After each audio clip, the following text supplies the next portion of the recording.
are now in part 3 of our series on what seems to be an estrangement epidemic happening. Today, we're talking about the apology trap and why, for many families, a sincere apology still doesn't seem to be enough. Just a quick note before we dive in. While these dynamics can apply to almost any relationship in your life, I am focusing on the roles we see most often in the parent and adult-child estrangement. Your personal situation may be different, so take what resonates with you and leave what doesn't. Every situation's different. Now let's begin. I believe that a big reason for this disconnect comes from how different generations were raised to apologize. If you're an older generation like Gen X, Boomer, or Silent Gen, maybe even some of the older millennials can be put in here too. Think back to when you were a child. When you were told to apologize, whether it be your parents, a teacher, or even just someone in authority, you were often asked one specific question. Why did you do that?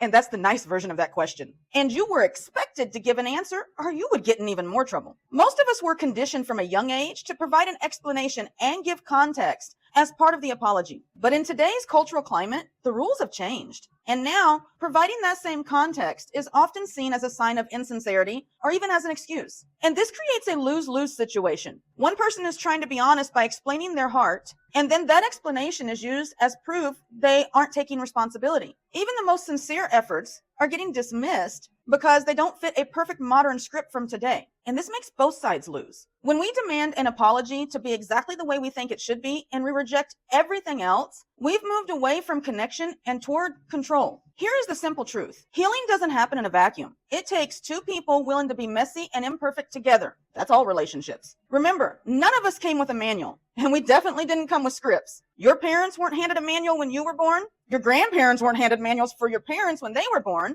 and you will not be handed a manual for your child when it's born either. Most of us are just trying to figure this thing called life out as we live it, trying to do better for our children than what was done for us. If we expect our parents, or anyone for that matter, to say or do exactly what we think is right every single time, then we aren't looking for a family, we're looking for a robot. If we demand that someone else erases or hides their own feelings just to be part of our life, then that isn't a relationship anymore. That's just a power struggle where one person has to win and the other has to lose. Real connection requires us to leave room for the other person to be human too. We need to ask ourselves, are we searching for a reason to stay closed off? Or are we looking for the small imperfect signs of someone who is truly trying? In part 4, we're going to look at a piece of the puzzle I believe has gone almost completely unnoticed, the invisible barrier. We'll explore how undiagnosed neurodivergence like autism or ADHD might be a big missing link in the understanding and the communication gaps fueling this epidemic. That's all for now, and until next time, blessed be.